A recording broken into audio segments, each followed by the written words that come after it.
որ կարողանում է անի Տերը իր հոգիով, դա մարդու կողման է անհնարին է, համաձայն եք։ Երբ որ Տիրոջ հոգին այցելում է, գործը այդ ժամանակ է կատարվում։ Խորթուբորտ տեղերը հարթվում է, բարձրացած տեղերը ցածրանում է, եւ ցածր տեղերը բարձրանում է։ Սա Տիրոջ հոգու գործն է։ Դարեր շարունակ Աստված գործել է իր հոգու միջոցով։ Այսօր ժամանակը ում է եկե հասե, եղբայրներ քույրեր, ում է հասե, մեզ է հասե, բայց նախանձավոր չլինենք, որ այդ հոգին, որ բոլոր դարերում գործել է, Սավուղի վրա գործել է, Դավիթի վրա գործել է, Նորուխտի շրջանում առաքյալների կյանքում գործել է, նրանք անվախ էին դարձել, նրանք քաջ էին դարձել, զորությունով լեցվել, կանգնել էին թագավորների առաջ էին դավանում, կուսակալների առաջ, մահը նրանց չէր կարում բռնի, Պողոս առաքյալին խորը որ բացվեց, այդ ձևի արտահայտություն արեց, ասեց ուրա ով մահ քո խայթոցը, ուրա գերեզման քո հաղթությունը, եղբայրներ քույրեր, այսօր համայն աշխարհը ով ուզում է լինի, ինչ Տիտղոսի արժանացած լինի, մահը որ գալիս է, ծունկի է գալի մահվան առաջ, համաձայն եք որ տենց է, մահը իր զորությունով բոլորին ծնկի է բերում, բայց մահը փախչում էր Աստծո զավակ Պողոսը Սուրբ Հոգով լեցված ընկել էր մահի հետևից, ասում էր ուրա ով մահ քո խայթոցը, ուրա գերեզման քո հաղթությունը, հոգով լեցվենք թե չէ դուք ասեք, եղբայրներ քույրեր, այսօր առավել քան դրա կարիքը կա հոգով լեցվել եւ հոգով զորանալ։ Եղբայրների խոսք ուզում եմ շարունակեմ Հովանու ավետարան 14-րդ գլուխ 16 համարից։ Ես ալ հորը պիտի աղաչեմ եւ ուրիշ մխիթարիչ մը պիտի տա ձեզի, որպեսի հավիտյան ձեզի հետ բնակի, ասենք փառք ես Տեր Աստված, նա հավիտյան մեզի հետ է բնակվելու, ճշմարտության հոգին, զոր աշխարհը չի կրնա ընդունել, վասնզի չի տեսնել զանիկա ու չի էլ ճանչնա զանիկա, բայց դուք կճանչնաք զանիկա, վասնզի ձեր քով կբնակի, ձեր մեջ պիտի լա, ձեզ որբ չեմ թողա կգամ ձեզի, փառք Տիրոջը, եղբայրներ քույրեր, մտերմացեք, տեղ տվեք ձեր տաճարի մեջ, ոչ թե միայն Սուրբ Հոգով մկրտվել է պետք, այլ Սուրբ Հոգով լեցվել է պետք, համաձայն եք որ տենց է, եթե Սուրբ Հոգու լեցունությունը չի լինում, համարձակությունը չի գալի, դրա համար ասեց, կմնաք Երուսաղեմի մեջ, մինչև վերից ինչ առնեք, եղբայրներ քույրեր, զորություն առնեք, հետո ինձի համար վկաներ կլինեք, որովհետև Տիմոթեոսի մեջ ասում է, Աստված մեզի տվել է զորության, սիրո եւ զգաստության հոգի, երանի են Աստծո զավակին, ով որ տեղ է տալիս Սուրբ Հոգուն իր կյանքի մեջ, Կորինթացի մեջ 2 տեղ գրված է, բանավոր եմ ասում ժամանակի պատճառով, չեք գիտեր, որ դուք տաճար եք ում համար, հուշեք ինձ ում համար, Սուրբ Հոգու համար, եւ դուք ձեր անձի Տերը չեք, մի տեղը տենց ասում, մյուս տեղը ասում է, չգիտեք, որ տաճար եք Սուրբ Հոգու համար, եւ եթե մեկը այդ տաճարը ապականի, հիշում եք Աստված էլ ինչ պետք է անի, եղբայրներ քույրեր, այս տաճարը դրա համար չի, որ ապականվի, որ աշխարհով տարվի, որ անիմաստ բաներով լեցվի, հեռախոսներով ծանրանա, այս տաճարը աղոթքի տուն պետք է լինի, համաձայն եք որ տենց է, Տեր Հիսուսը նախանձավոր, մտավ տաճարը առաջի դարում, ինչ արեց, հələ հիշեք, տեսավ որ տաճարի մեջ առևտուրներ կա, խարդախ բաներ կա, ստակ փոխողներ կա, ասեց ես ինչ եք արել, ավազակների վայր եք սարքել, բայց գրված է, որ իմ տունս պետք է աղոթքի տուն լինի, եւ գրված է տան նախանձը կերավ թե չկերավ, եղբայրներ քույրեր, դա առաջի դարում Քարեղեն տաճարը, ոնց եք մտածում, մենք անձեռագործ տաճարներ ենք Տիրոջ համար, թե ոչ, ուրեմն նախանձավոր լինենք, ինչքան Սուրբ Հոգուն տեղ է ստալի քո տաճարի մեջ, այդքան մաքրվում է ստակ փոխողները, փոխաբերական իմաստով, կա թե չկա մեր մեջ, առևտուրներ, որոշակի բաներ, անվայել բաներ, կա թե չկա, ասեք, ոնց պետք է ազատագրվենք, երբ որ տեղ է ստալի Սուրբ Հոգու լեցունությունը այդ աշխատանքը տանում է։ Հիմա ես կարդում եմ, որ ժամանակ դարեր առաջ Հովել մարգարեի միջոցով այդ հոգին ոչ միայն պետք է գար, մկրտեր մարդկանց բնակվեր նրանց մեջ, այլ աշխատանք պիտի տաներ, եղբայրներ քույրեր, սա շատ կարևոր բան է, որ հոգևոր մարդը իր կյանքում հսկի, որպեսզի Աստծո Սուրբ Հոգուն տեղ տա, որպեսզի Աստծո Սուրբ Հոգին այս աշխատանքը տանի իր ներսը։ կարդում եմ այդ տեղը, որ գրված է Գործ Առաքելոց 2-րդ գլխից Պետրոսի խոսքն եմ կարդում, բայց Պետրոս ելավ 11-ին հետ մեկտեղ, ձայնը վերցուց ու խոսեցավ անոնց. ով հրյամարդիկ, այսօր մեզ էլ ա վերաբերվում, եւ դուք ամենդ, որ Երուսաղեմ կբնակիք, այս ձեզի հայտնի իլա ու ականջ դրեք իմ խոսքերիս, քանզի ոչ թե ասոնք գինովցած են, հիշում եք, որ ասել է, որ լսեցին օտար լեզուներով աղոթք են անում, ասեցին ինչ են եղել, ասին գինովցած են այս մարդիկ, բայց հիմա Պետրոս ասում է, քանզի ոչ թե ասոնք գինովցած են, ինչպես դուք կկարծեք, վասնզի դեռ օրվա 3-րդ ժամն է, հապասիկա այն է, որ Հովել մարգարեի ձեռքով սվեցավ, տեսնենք ինչ սվեցավ,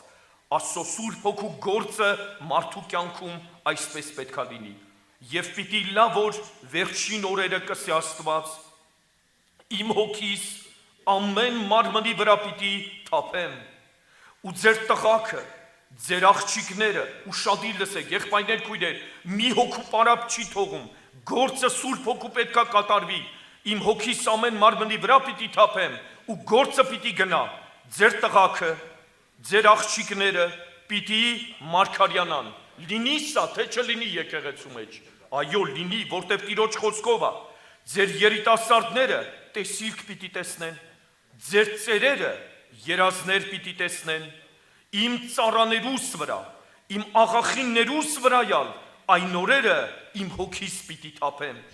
եւ պիտի մարգարյանան, ու վերը երկինքը հրաշքներ պիտի ցուցնեմ,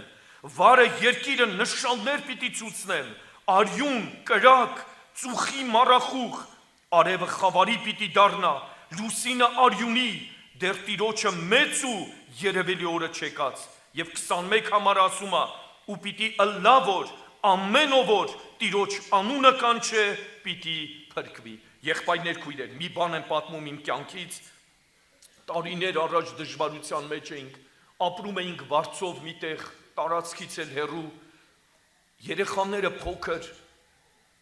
հիվանդացել են ջրծաղիկով, քույրիկները գիտեն, դա ինչքան դժվար է երեխեքի մոտ, մեկը մեկից վարակվել է, ամռան ամիս, շոկ, քորը, գիտեք չէ այդ հիվանդությունը, ես էլ սմենով աշխատում եմ, ջախջախված վիճակ, ծանր վիճակ, մի հատ հենարան չկա, մի հատ սենց անկյուն չկա, որով մխիթարվեմ, որին ապավինեմ, եւ եկել եմ տուն, սմենից եկել եմ 24 ժամ էի աշխատում այդ ժամանակ, եկել եմ տուն, տենում եմ այդ իրավիճակը, կողակից լավ չի, այն փոքրն էլ նոր ծնված, այդքանը հերիք չի, Վարձով ապրում ես, Վարձի օրն էլ մոտիկանում է, ինչքան ծանր, ես կյանքս չեմ պատմում, հասկացաք ինչ իրավիճակի մեջ եմ եղել ես, բայց ինչ կատարվեց, տեսա բոլորը պարկեցին, առանձնացա, մի անկյունում աղոթելը չի գալիս, դժվարություն, պայքար, սատանան էլ առիթ օգտագործում, ինչքան կրակոտ նետեր ա բերում, բայց ծունկի եք, ասեցի Տեր, դու իմ մեջ ես բնակված քո հոգիով, եւ սկսեցի այդ համարը հիշել, աղոթք արեք հոգիով, եւ այդ բանի վրա հսկեցեք, կատարյալ հարատևությամբ եւ աղաչանքով, եղբայրներ քույրեր, Աստծո առաջ եմ ասում, բերանս չի բացվում, որ աղոթք անեմ, կամաց սկսեցի մրմունջով Սուրբ Հոգով աղոթք անել, մի քիչ հետո կամաց Սուրբ Հոգու աղոթքը բռնկվեց, հետո տեսա ոնց որ մի հատ հույսի դուռ բացվեց, հետո տեսա կամաց լուսավորվում է ներսս, իրավիճակը մնացել է նույնը, գիտեք, ոչինչ չի փոխվել, բայց որտեղ է բան փոխվել, որտեղ, հələ ուշեք ինձի, դա կատարվում է տաճարի ներսում, եղբայրներ քույրեր, էդի դրսևանց չի երևում, եւ Սուրբ Հոգուն տեղ տվեցի,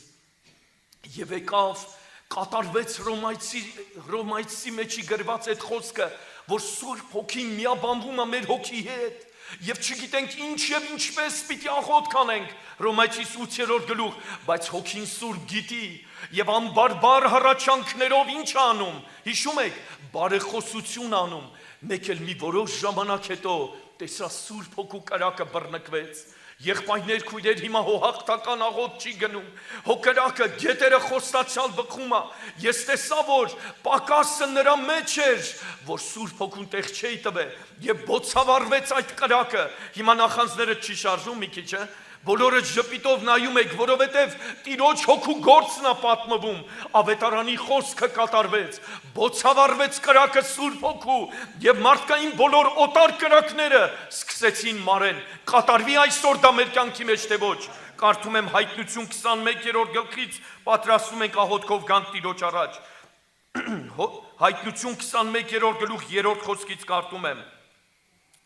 Ու երկնքեն մեծ ձայն մը լսեցի, ուշադիր լսենք, որ կսեր, ահա Աստծո խորանը մարդկանց մեջ։ Դուք հասկացաք դա ինչի մասին է։ Տաճար դարձավ։ Մարդը տաճար դարձավ, ում մտքով կանցներ, եղբայրներ, քույրեր։ Ես եւ հայրը պիտի գանք եւ ինչ պիտի անենք, հələ ուշեք, ինչ պիտի անենք, օթևան պիտի անենք։ Հիմա կատարվում է Տիրոջը խոսքը, ու երկնքեն մեծ ձայն մը լսեցի, որ կսեր, ահա սոխորանը մարդոց մեջ, ու անիկանոնց հետ պիտի բնակի, լսում եք, անոնք անոր ժողովուրդ պիտի լան, եկեք մի հատ ասենք փառք ես Տեր, եւ Աստված ինք անոնց հետ պիտի լա, իբրև անոնց Աստվածը, այսքանով չի վերջանում, 4-րդ խոսք, եւ ինք անոնց աչքերեն բոլոր արցունքները պիտի սրբե, եւ ալ մահ պիտի չլա, ոչ սուկ, ոչ աղաղակ, ոչ ցավ պիտի լա ասկե հետո, երանություն ա թե չէ, եղբայրներ, քույրեր, երկնքով ապրենք, երկնքով ցավ չկա, սուկ չկա, հիվանդություն չկա, եւ վասնզի առաջվան բաները անցան, եւ ան, որ աթոռի վրա կնստեր, ըսավ, ահա ամեն բաները նոր կնեմ, ուսավ ինձի, գրե, վասնզի այս խոսքերը ճշմարիտ ու հավատարիմ են, նաեւ ըսավ ինձի, եղավ, ես եմ ալֆան եւ օմեգան, սկիզբը ու վերջը, ես ծարավին ձրի պիտի տամ, կենաց ջուրի աղբյուրներեն, ան որ կհաղթե, ամեն բաները պիտի ժառանգե, ու ես անոր Աստված պիտի լամ, անալ ինձի որդի պիտի ըլլա, կանգնենք աղոթքով Տիրոջ առաջ։